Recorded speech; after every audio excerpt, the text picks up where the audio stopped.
পিছু টান, কলমে মীনাক্ষী দাস, কণ্ঠে জলি সরকার।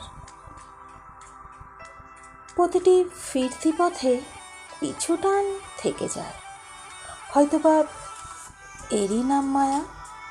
যেভাবে আলোর নিচে গাছেদের পায়ে পায়ে ঘুরে ঘুরে মরে তার ছায়া, ফেলে আসা ধূলিকণা আমার ঠিকানা খুঁজে চুপচাপ ঢুকে পড়ে ঘরে। যা কিছু ভুলতে চাই, কিভাবে যেন তারাই ফিরে ফিরে আসে বারে বারে।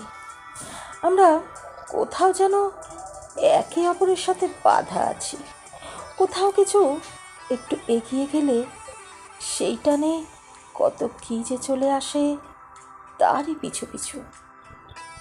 অবুঝের মতো তাই দু হাতে যত সরাই, সরে সরে তত কাছে আসে। ছায়া হয়ে, মায়া হয়ে, ধুলো হয়ে, স্মৃতি হয়ে মিশে যেতে থাকে অভ্যাসে।